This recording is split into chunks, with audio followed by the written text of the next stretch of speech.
Hi, this is Simon Obstall and welcome to another tutorial for Apple Motion. And today we're going to be taking a look at a technique for drawing with falling sparks.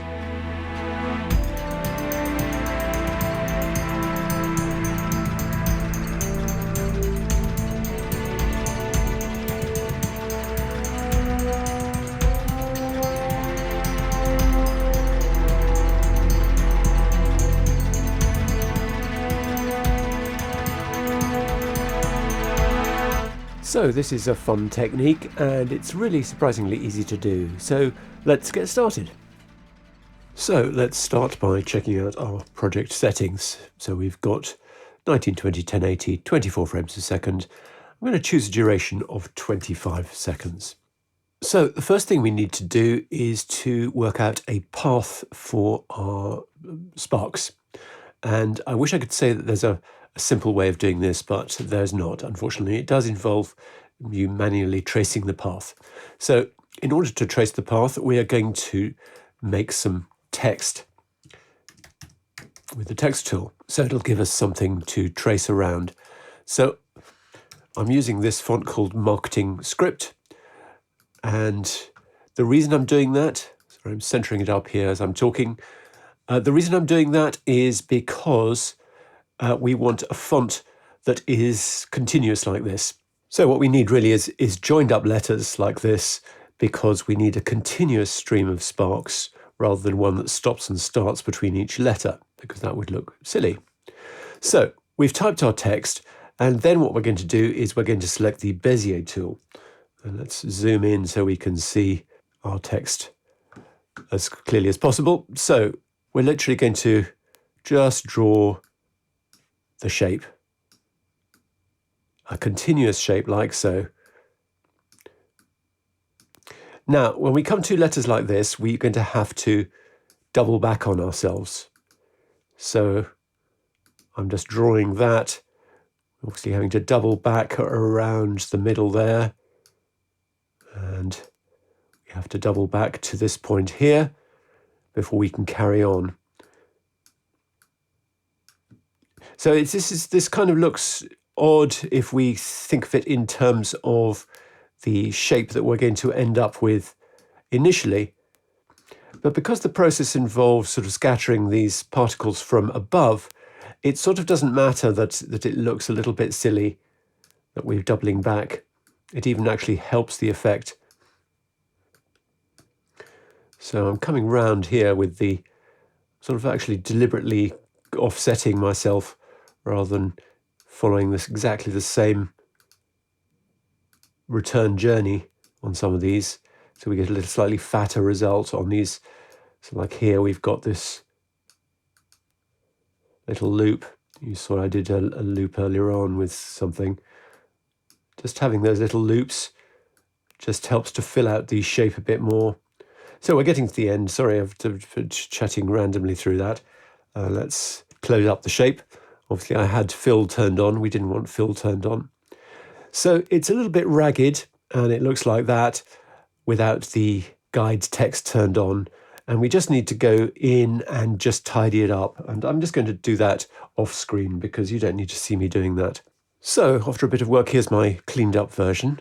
It doesn't have to be too perfect because obviously eventually this is going to be sparks rather than a nice clean outline.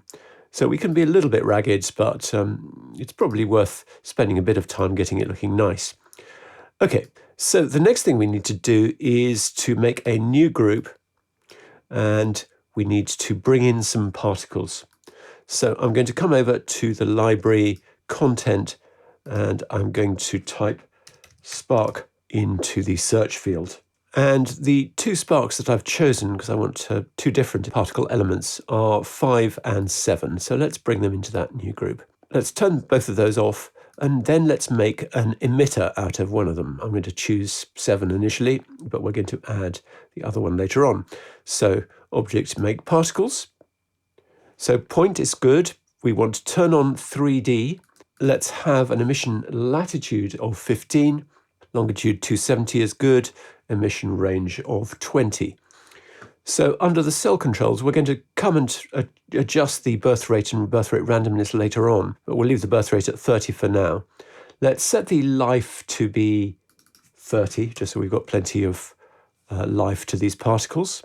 Now here I made a mistake in setting up the speed when actually I wanted to set up the speed randomness, but I'll come back and fix this later on in the tutorial. Angle randomness, let's go for 360, so they're very varied in their angle. Let's also go for some spin randomness, so 180, because they can keep sort of moving around after they've hit the floor, and that's quite nice. Let's turn on additive blend. Let's come down and adjust the scale. Let's have 35 for the scale randomness.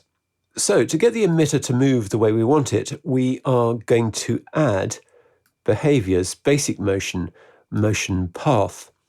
And we're going to select geometry, and we're going to use that Bezier shape that we've made, add it to the source well.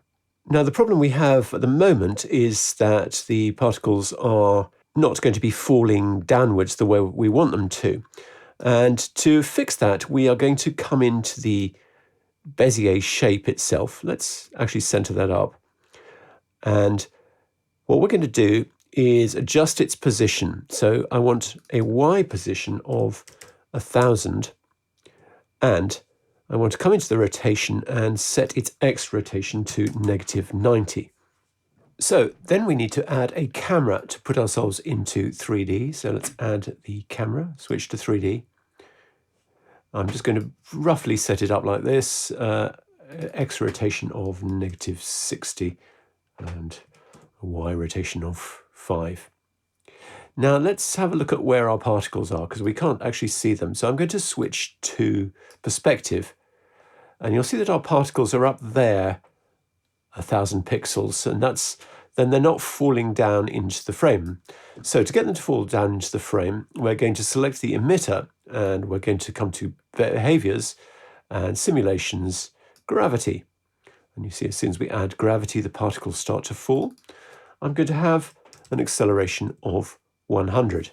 And now you can see that our emitter is following the path that we've drawn, and the sparks are falling down. I'm going to turn off that Bezier shape so we don't need to see it. So there you go.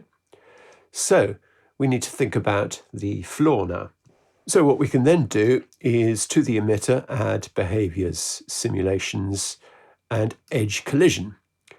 So let's have a bounce strength of 10, because we don't really want them bouncing too much. Let's turn off everything except for bottom face. So I'm leaving bottom face turned on. And then we also need to zero out the height. And now you'll see that our particles are falling and hitting the floor. So if we turn our camera back on, or back to our camera view, you can see how they're dropping into place like so. So then let's add in a floor. So I'm going to come to that bottom group there, which we've already made. And from our assets folder, I'm going to import divided concrete. I'd like a scale of 100%, and let's rotate it through -90 degrees on X. Let's also add a light. Let's position it at 540 on Y and 0 on Z. And let's make it a little bit yellow. Let's reduce its intensity down to around 60 and the fall off to 10%. And I'm also going to come into my concrete floor and just add a color levels. And what I want to do with this is just basically give it some darkening like that, using that control there. So let's come back to our particles. First of all, that Spark 07 particle is too large. So let's reduce its scale down to, I don't know, say 35%, maybe 40. Yeah, let's go for 40. Then let's also duplicate that particle cell. So that's the one with the circles there. Right click, duplicate, and let's use Spark 05 as the source. And then let's just adjust the scale of this Spark 05. Let's go down to 30% for that. And then let's come to the particles cell here, That's Sparko 7. Let's that one there, and let's hit the random seed button so we're not getting exactly the same thing on both of those. So one of the things we want to do is to turn off the lighting for this Sparks group. So select the group, come to lighting and turn it off. So it's only our floor that's going to be illuminated by the lights. And then let's think about some color. So let's select Sparko 5 and let's choose over life for the color mode and open up the gradient. So for the first color, let's go for something like this. And the second color, let's make it a little bit red like that. Let's maybe just reduce the life. So our scene is 25 seconds. I've gone a little bit far with the life. So let's go for 26. And then that color over life will match that a little bit more. And let's do the same thing with Sparko 7. So color over life and open up the gradient. Let's maybe here start with something that's even a little bit more white. And the second color, let's come over to around here maybe. Now, I made a mistake with setting up the particle cell, and I added 3 for the speed, where I actually wanted 3 for the speed randomness. And let's do that for both of them. So we don't want any speed because that just means they slide along left to right. But speed randomness means that they're going to scatter a little bit. So now they just scatter as they land. That's probably still too much. So let's go for 1 on that one and 2 on this one. And I think that's probably going to be enough. And you can see they're just sort of moving out a little bit as they land, and it's just keeps a bit of life going there. So let's come to this Sparks group and set its blend mode to linear dodge. And what I'm going to do is I'm going to add a filter that appeared fairly recently in Motion and is quite useful, and it's called Neon.